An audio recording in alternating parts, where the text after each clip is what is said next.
This is Creepy, a podcast dedicated to sharing the most famous, chilling, and disturbing creepypastas and urban legends in the world. Whether these stories truly happened or are simply fabrications is for you to decide. These stories may contain graphic depictions of violence and explicit language. Listener discretion is advised. Creepy presents When Dusk Falls on Hadley Township. Written by T.W. Grimm. Sunset over Hadley Township is almost always picture perfect, no matter what time of year it is. It's doubtful that anyone would disagree with that statement, not if they ever witnessed the event firsthand. However, most people in these parts would argue that the sunset is the most stunning in summertime. In mid-July, Hadley Township is one of the most beautiful places in the world. And when the pink-laced gold of the early evening sky begins to deepen into the dark crimson shades of dark, it could be mistaken for the Garden of Eden. Soon enough, all the lawns will begin to sizzle and die beneath the oppressive glare of the August sun. But for now, the grass is green, and the meadows are dense and lush with the bounty of summer. Aside from its natural beauty, Hadley is basically a desolate patch of wilderness. A rural municipality with a total population of just under 2,000 souls. It's a place without tourist attractions or major urban centers, mostly comprised of forest, farmland, and towering blue sky. There are a few scattered hamlets within its borders, but most of them are basically just a collection of houses surrounding a wide spot in the road. They might boast a gas station, a variety store, or maybe even a small bank, but never all three. Hadley Township is said to be blessed, and after taking in the spectacular sunset, it would be hard to disagree with that statement. A blessing, however, can sometimes also be a curse.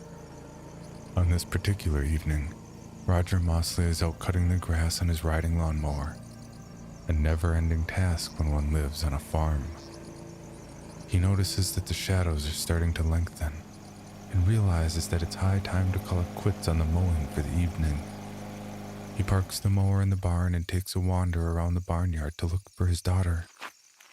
Even though it's still relatively early in the evening, it's time for her to get inside. Normally, he'd let her stay out late enough to go chasing after the fireflies, but not tonight. Tonight, everyone has to be inside before dusk. Roger has lived on this farm his entire life, and he's grateful for his quiet, honest existence.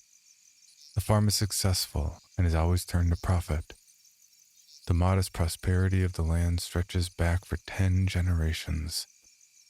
Family roots run deep in Hadley Township. Most of the farmers still plow the same fields that their ancestors cleared with an axe over 200 years ago. And Roger was no different. He was born a Hadley man, and he would die a Hadley man. Roger finds Sadie and Rufus at the edge of the cornfield, chasing after butterflies in the slanting sun rays. Identical grins plastered on their faces. Both girl and dog have been stained green by the fresh-cut grass. He brings them up to the house and sends them inside for Katie to deal with, answering her annoyance with a meek little shrug. She kneels down to give them both a mock scolding at eye level, her hands planted firmly on her generous hips, and a smile threatening to break out and spread across her face. Sadie and Rufus look down at the carpet and shuffle their feet, enduring Katie's lecture with pouting defiance. "I'll be in soon," he says. "Gonna have a smoke." Katie gives her husband a small nod over the top of Sadie's sweaty, tousled hair. A look passed between them. "Don't be too long," she tells him softly. "Tonight's the night." Roger takes a walk around the house, frowning at the uneven lawn and lighting a hand-rolled cigarette with a match. He notes that the cut looks pretty ragged. The mower blades must be getting dull. He stands in his front yard and watches as the western half of the sky begins to glow with a gentle golden hue, the bright blue slowly giving way to shades of amber and rose. He looks up at the sky for a long, long time, motionless and tense, and his rolly gradually burns into a forgotten tower of ashes between his fingers. We leave Roger Mosley standing in his front yard and travel west on County Road 22, chasing after the sunset. We pass endless acres of rustling cornfields, all of them standing well over 8 feet in height. The soil in Hadley Township is renowned throughout the county as being uncommonly rich and fertile. If a Hadley man were to sell his farmstead to an outsider, it would fetch a pretty penny above market value. But it's unlikely that will ever happen. There hasn't been a sale of land within township lines in well over 200 years. The landscape is dominated by the surnames Mosley, Van Doren, Borden, and Weir. They are emblazoned onto mailboxes and road signs all across the township, as well as appearing in the names of public schools, bridges, nature reserves, and a dozen different little hamlets. Even garbage dumps and transfer stations bear the mark of the 4 original families, the oldest bloodlines in the municipality. The entire historical patchwork of Hadley Township is threaded together with these names, and there's hardly a single acre that hasn't been owned by one of these families during the span of the past 2 centuries. Interwoven family trees and their equally complicated claims on the land have turned Hadley into a very close-knit corner of the world, which is exactly how they want it. The people here take care of their own. Outsiders are tolerated, but they are never truly welcomed. Hadley is a place of uncommon beauty, but it is also a place of secrets. The massive cornfields come to an end at the corner of County Road 22 and Weir Lane. From there is a 3-mile stretch of land on either side of the 22 that has been divided into a number of large private lots. The majority of these lots are occupied by homeowners, but a few small businesses can be found in the mix. Mom and pop operations that are run by local residents. Not everyone in Hadley is a farmer. There's a small but thriving business community here as well. Enterprises that vary from pet groomers and candle makers to car mechanics and machine shops. All of them are at least modestly successful. Here we meet Brian Caldwell, the owner and proprietor of a small supply warehouse for landscaping materials, a one-man operation with a decidedly unimaginative name, Caldwell Landscaping Supply. Although it is currently the height of landscaping season, Brian called all of his suppliers earlier in the day and canceled his pending orders. He then flipped the sign on the door from open to closed, turned off the lights, and sat down on the floor in the middle of his showroom. He is still sitting there now, slumped over the gloom as the sun lowers in the sky and the shadows stretch their skeletal arms to the east. Brian Caldwell has gone insane, which is not an unusual occurrence in Hadley Township. In fact, it happens all the time. People around these parts have their secrets, it's true. But there are a number of people in the township who are unaware of its old traditions, Brian being one of them. His father had known of them all too well, but Rick Caldwell had always taken great care to shield his sons from certain facts regarding the true nature of their little corner of the world. Even still, Hadley is one of those places where an uncomfortable sort of psychic residue seems to linger in the air. It rasps away at the back of the mind, a low and unpleasant itching of the subconscious that makes people extra irritable during the long, hot days of August, and downright mean when the temperatures plummet in the month of January. Unfortunately, some people are naturally more sensitive to this low-key mental assault than others, and Brian Caldwell is unlucky enough to be such an individual. Over the course of the past few weeks, Brian has become convinced that the moon is actually the staring eye of an ancient beast. an evil presence that dwells in the howling void which exists somewhere just beyond the reaches of outer space. Brian believes that the beast watches our world every night with its jealous eye, hungering for our destruction. His delusion began as a nagging little notion in the back of his mind, a soft, insistent whisper, but it quickly inflated into an all-encompassing paranoia that occupies Brian's every waking thought, every single minute of the day. Nobody knows about Brian's increasingly volatile mental state or the nature of his delusion. At first, he refrained from telling anyone because he was afraid people would think he was crazy. But as his strange new conviction sank its poisonous hooks deeper into his mind, Brian began to fear that his friends and customers might actually be servants of the evil eye. Agents who spy on him and report their observations back to their nocturnal master when the sun goes down. Brian decided that it was imperative to hide his newfound awareness from the people around him. He became quiet and watchful, glaring out at the world through bloodshot eyes, squinted and bleary under the weight of his constant suspicion. Brian has been awake for almost 100 hours. Sleep is an impossible feat. Recently, the eye developed the ability to see right through the roof of his house. And at night, he can actually feel the thing's loathsome gaze crawling across his trembling body, coveting his very existence. Dawn brings temporary relief, but the eye is always lurking just beyond the horizon, waiting for the heavens to grow cold and black in the wake of the waning sun, waiting for its chance to arise and stare hatefully into Brian's soul. Brian Caldwell became a time bomb waiting to go off, and this morning, the inevitable explosion finally came. As he sat at the kitchen table staring blankly at the sunlight that was streaming through the east windows, Brian suddenly realized that his own wife was actually an agent of the beast, and so was his teenage daughter. The revelation hit him like a ton of bricks, and he let out a keening, whistling little gasp, his pallid face crumbling with grief and rage. All along, it had been his own fucking wife and kid. For Christ's sake, his own flesh and blood. Emmy asked, "Did you just say something, hon?" Without looking up from the dishes, and Brian stared at her back, his fist clenched on the table on either side of his coffee mug. He tore his eyes away from the treacherous demon bitch and gazed back into the depths of the hazy morning sunbeams. His eyes narrowed into slits. Of course they were serving the eye. They had always served the eye.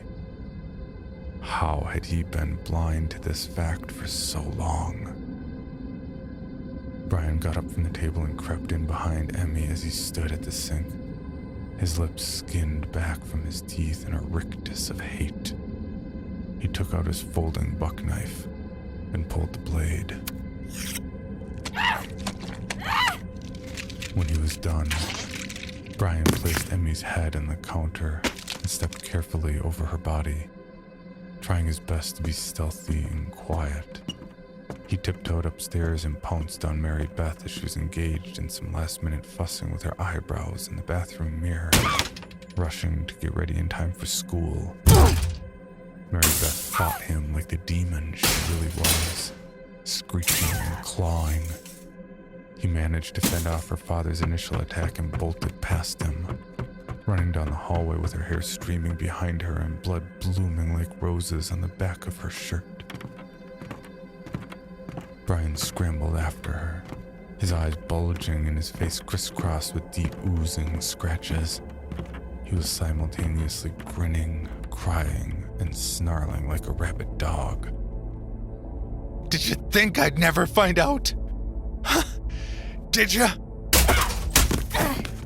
Brian tackled his daughter at the top of the staircase and pinned her to the floor of the hallway. He pushed the side of her head into the carpet and she wailed, "No, Daddy, please! Please don't hurt me. He ignored the monster's trickery and plunged his knife into her neck, sinking it right up to the hilt. The blade pushed between two of Mary Beth's cervical vertebrae and severed her spinal cord. She abruptly stopped thrashing beneath him, and he finished the job in relative peace, sawing through her throat with no more emotion than if he'd been slicing into a particularly tough cut of rare steak. It was gruesome work, but that was how it had to be done. Brian knew this to be true because a sunbeam had told him so in the kitchen. It spoke to him in the patterns it made with the dancing motes of dust in the air, the arrangements of the shapes projected onto the linoleum as it shone through the east windows. Sunlight is golden. Sunlight is salvation. Brian knew this to be the truth. The whole thing was kind of a big relief, really. After long weeks of fear and confusion, it was finally all crystal clear. He'd been right all along. The darkness belongs to the eye of the beast, and sunbeams never tell lies. We leave Brian sitting there on the cold concrete floor of his showroom with his arms wrapped around his knees, and continue on with our journey. The sun is almost touching the horizon now, and the heavens above have been painted with broad strokes of red and gold. We backtrack to Weir Lane and head north. It isn't long before an old church appears up on the right-hand side of the road, tucked cozily between a field of soybeans and a field of corn. It's a non-denominational house of worship that goes by the name the Church of Welcoming Dawn, which is where Pastor Jonathan Borden can be found on most Sunday mornings and on Wednesday evenings, the night he hosts a weekly Alcoholics Anonymous meeting. Pastor John is currently sitting at his desk in the small office at the back of the church, reading through a passage in the good book and scribbling down notes in a binder full of lined paper. The Bible he is studying is unusual in appearance. It is a large, imposing tome that weighs almost 10 pounds, bounded in faded leather and likely printed by means of a wooden printing press. This Bible has been in use at the church for more than 200 years, and it has never been handled by anyone except the pastors of Welcoming Dawn, local men who have dedicated their lives to administering to the spiritual needs of the citizens of Hadley Township. The Bible is written in an alphabet that predates Latin by almost 3,000 years, a language long dead to the rest of the world. Pastor John began his instruction on how to decipher the strange-looking runes when he was still a boy, tutored after school every day by dour old Pastor Will, the man who had preceded him as head of the church. Pastor Will taught young Jonathan how to divine the deeper meaning behind the passages written in the good book, and showed him how he could relay God's word to the rest of the congregation with his sermons. The most important lesson imparted on young John during these formative years, however, was to always obey the word of the Lord. Always, without question or hesitation. Pastor Will would often say, "The Lord has generously blessed our little community with fertility and good fortune. He's a kind and loving God, but he can also be an unforgiving God. Never forget that, Jonathan. Never." Pastor Will stressed to him on a nearly daily basis that it is the duty of mankind to praise him, to satisfy his demands in the manner that has been laid out in detail in the good book. He darkly warned that woe will soon befall those who turn their backs on the will of their Lord, woe and suffering beyond imagining. Pastor John is currently struggling to write a sermon for his next service. The theme of the sermon is highly ironic to him: deliverance. He studies on the subject of deliverance quite often, although not in the manner you might expect. John Borden yearns for a personal deliverance from the grave responsibilities, and even graver consequences, of his life as the head of the church. Sitting there at his desk with the fading light streaming in through the west window, Jonathan closes his eyes and tries to imagine what life would be like if he had been born completely free and unbeholden to anything or anyone. Free to wander, free to think or feel in any manner he might choose from 1 hour to the next. He scrubs his hands across his face and blinks down at his notes. He imagines setting the paper and the binder on the fire, then using them as a torch to spread the blaze across the entire damnable church. He smiles to himself, a bitter twist of his lips. He wouldn't dare do such a thing, not ever. He's trapped by virtue of his bloodline. There will be no deliverance, not for Pastor John. He will serve the church until the end of his days. The alternative is too awful for him to even contemplate. The Lord who watches over Hadley Township is unforgiving. His will must be obeyed. We still have one more stop to make before nightfall, so we will leave the church and continue north on Weir Lane until we reach a large patch of old-growth forest, a wild and rambling area that the locals refer to as Moseley Woods. We hang a right onto Blackmore Road, a glorified gravel lumber road that is in decidedly poor condition. Most Hadley residents avoid it like the plague, claiming it's far too bedeviled by deep potholes and soft crumbling shoulders to be safe for travel. Taking your vehicle onto Blackmore Road is a great way to bust a tie rod or bitch up your alignment if you aren't careful. Although it's true that the road isn't worth a damn, it's not really the potholes that people wish to avoid. It's Moseley Woods. It is thick and vast and forbidding. People have been known to get lost in there. People have been known to disappear in there entirely. We follow Blackmore's meandering northwesternly path through the woods. It's already getting dark down here at ground level, but high above our heads the treetops glow like ripe summer wheat in the fading daylight. Dusk is almost upon us. There's a dirt path coming up on the left, peeking out from between a birch tree and a tangle of wild raspberries. You could easily miss it if you didn't know where to look. The path isn't much wider than a single vehicle, and it's in even worse shape than Blackmore Road, heavily rutted from years of ice, floodwaters, and erosion. We follow it into the woods and discover that the rough little path is actually someone's driveway. That someone is Kurt Weir, an elderly recluse with a sour and unpleasant disposition. Kurt has just awoken from his afternoon drunk and is feeling a bit under the weather. But there's no time to piss and moan about his aching head. He has work to do.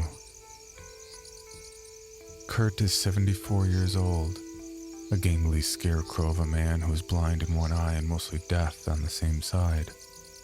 He suffered these injuries back in the fall of '87, the result of standing a tad too close to a leaky moonshine still that decided to explode. Old Kurt still lives in the same dilapidated shanty that he built almost half a century ago, a tar paper shack with rusty aluminum siding nailed to the roof. He is the proud owner of several old Chevy trucks, all of which are decaying on cement blocks in the dirt patch that serves as his front yard. He is also something of a scrap metal enthusiast who hoards large quantities of rusty iron rebar, steel beams, crates full of brass doorknobs, and other such metallic detritus. His property is a safety hazard of jagged metal and random piles of rubble. Kurt has lived in seclusion in this remote little shanty for so long, most of the younger generations don't even know that he exists. The old-timers, those who are still sharp enough to remember that far back, could tell you that old Kurt has purchased a 7-acre woodlot from Roger Moseley Sr. for a song back in '67. Just a few scant months after his young wife tragically died in a car accident. Nancy Weir had lost control of her vehicle early on a Sunday morning and hit a telephone pole out on the 22, not more than 3 miles from the Hadley-Albin border. Nancy had been doing at least 60 miles an hour when her Oldsmobile careened off the road and smashed into the pole. She was given a closed casket funeral. What the old-timers won't tell you is that there had been a short police investigation following Nancy's death. The number of injuries the coroner found on Nancy's body were inconsistent to what would be expected from a fatal car accident. There were also questions regarding the state of the Oldsmobile's brake lines. Kurt Weir was soon paid a visit by a detective from the Burton County Homicide Unit, a stone-faced Irishman named Sean O'Connell. Kurt's answers to O'Connell's veiled accusations were sparse and well-rehearsed. Frustrated by his inability to sweat a confession out of his suspect, the detective tried questioning Weir's closest neighbors. His inquiries were met with a brick wall of sullen, hostile silence. Unable to build a solid case, O'Connell was eventually pressured into throwing in the towel. Nancy's death was ruled an accident. Despite the county's official stance on the matter, Detective O'Connell never actually stopped working on the case. Nancy Weir had been murdered and was likely dead before she was placed behind the wheel of the Oldsmobile. She'd been torn apart, ripped and mutilated by a curved instrument with a sharp point. O'Connell believed that the murder weapon was a meat hook. There was no doubt in his mind that if he'd been able to obtain a search warrant, he would have found such an instrument hidden somewhere in the farmhouse the Weirs had been renting from Gilbert Van Doren, Kurt's uncle through marriage. At first, the detective assumed that Kurt's motive was the insurance payout, but after a while he began to suspect that Nancy's murder was a part of some greater, even more sinister conspiracy. He'd seen it in the eyes of the people he'd attempted to interview. They all had the blank, closed-off stare of someone who had grown accustomed to guarding a dangerous secret.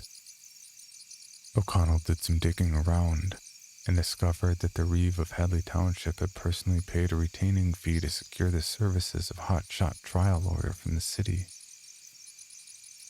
Why would the Reeve of the township hire a lawyer for a man who hadn't been officially charged of a crime, let alone the likes of Kurt Weir? He was white trash, an alcoholic, chronically unemployed ne'er-do-well. It seemed highly unlikely that a man like that would have friends in such high places. It was also doubtful that foggy-headed Kurt could have orchestrated the accident on his own. Someone helped him do it. But who? And for God's sake, why? Detective O'Connell kept searching for the answers to these questions for 5 long years, right up until the day he died of a massive heart attack at the police station. His colleagues found him sitting upright at his desk, his eyes bulging from their sockets and his mouth open to let out a scream. A copy of the previous year's census for Hadley Township was clutched in one of his hands. There was an open notebook in front of him, and he'd scrawled the words, "Connected by blood," on the page so hard that the paper had torn beneath the tip of his pen. Kurt trudges out back to feed the livestock, a few sheep and goats that he keeps in a dilapidated pen behind his shack. He used to keep a few hens and a rooster too, back when he could still eat eggs. But these days Kurt sustains himself mostly with a diet of meal replacement drinks, oatmeal and whiskey, and the coop stands empty. The livestock are not for meat or milk. They serve a higher purpose. Kurt watches the snarfling, jostling beasts as they feed and randomly picks out one of the nannies. The number and nature of the beast that he must put out into dusk comes to him in his dreams, usually several nights beforehand. Tonight, it will be a single goat. The billy goat has been granted perpetual exemption from the process. Kurt has developed a sort of grudging affection for the mean little bastard. He doesn't have the heart to put him out into the dusk. He decided a while ago that he'll just let the foul-tempered creature idle the rest of his days away in the pen, eating oats and kicking the living hell out of any creature that dares to venture too close. The billy's demeanor reminds Kurt of himself. to the point where the old man has affectionately christened him Kurt Jr. Kurt Jr. is the first animal that Kurt has bothered to name in a good long while. The ranks of the livestock change too often to care much about who is who. Jimmy Van Dorn's half-wit son Dougie comes bumping down Blackmore Road in his father's cattle truck every month or so, bringing out new animals as needed. Kurt makes sure he always has at least 3 goats and as many sheep on hand at all times.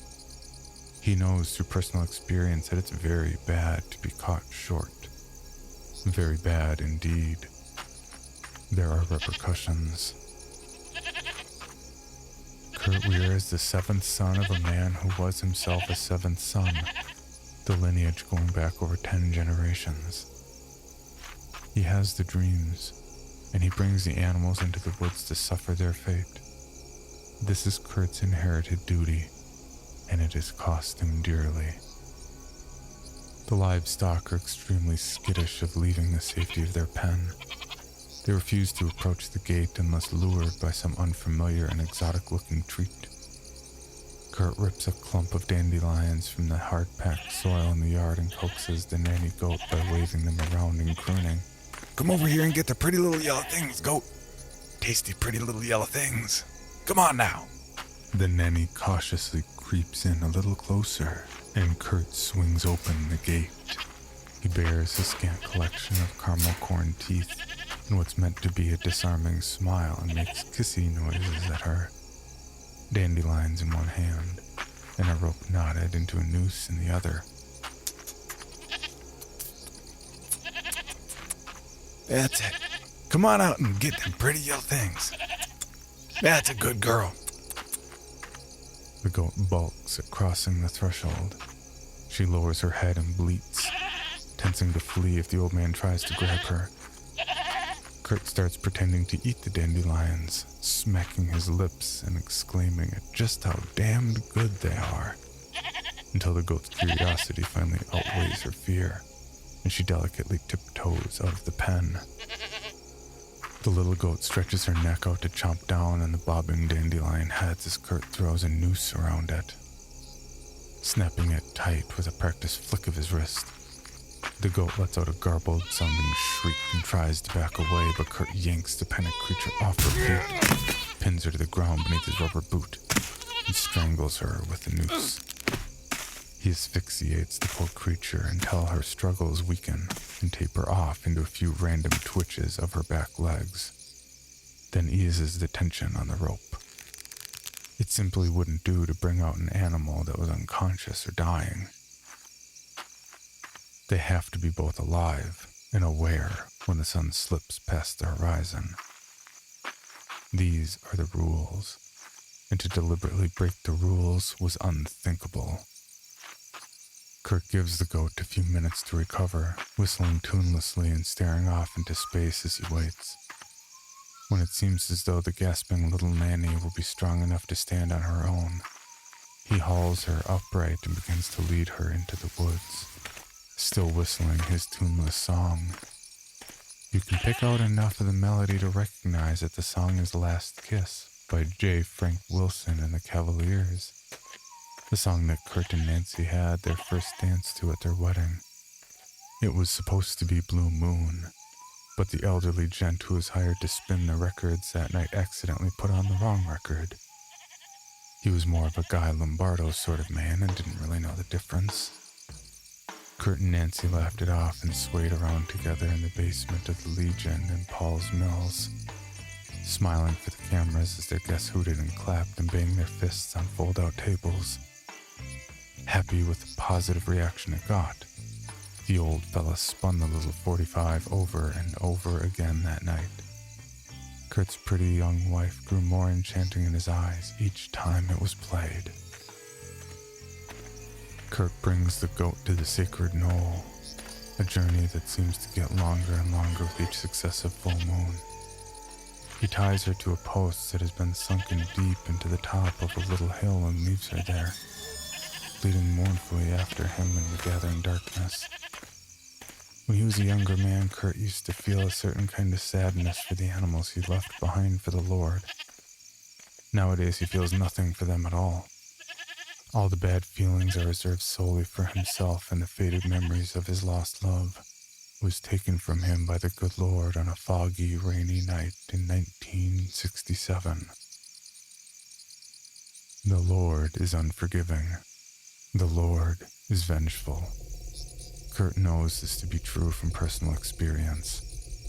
He is the seventh son of the seventh son, and his task is a grim one. But the repercussions of failing in this task are far, far worse. Kurt trudges back to his leaning little shack, still whistling his sad little tune. We leave him to his bottle and his inner demons. The sun has slipped below the horizon. Dusk has fallen on Hadley Township, and the moon now dominates the night sky overhead, full and bloated. It really does resemble an evil eye, a dead, milky eye that glares down on our world with cold, hateful glee. All across Hadley Township, people have locked themselves in their houses and pulled their curtains shut. They retire to bed early and restlessly wait for sleep to come, yearning for the welcoming dawn that will drive away the dreaded darkness that shrouds the fragile shell of their existence. The goat bleats and cries in the distance. An hour passes by, then another, and then there's the sound of powerful wings beating the air overhead. A stench of brimstone and corruption assails our nostrils. The goat begins to cry out with renewed vigor, fighting to escape the noose around its neck, strangling itself in a state of terrified panic. The moon is momentarily blotted out by a long, serpentine shape. There's a split-second impression of gigantic bat wings and gaping jaws, and then the goat begins to scream. The screams abruptly stop.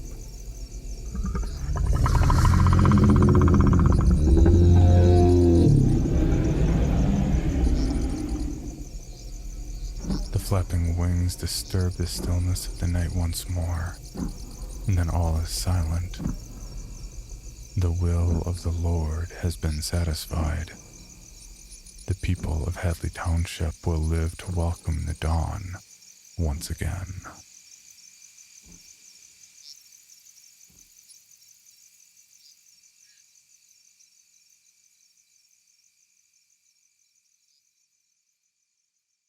For more information, including pictures and videos of the stories told on this podcast, or to suggest stories for future episodes, please visit us at CreepyPod on Twitter, Instagram, and Facebook, or email us at creepypod@gmail.com.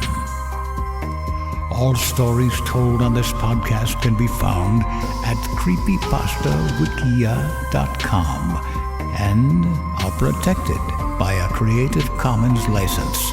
Some rights reserved unless otherwise stated.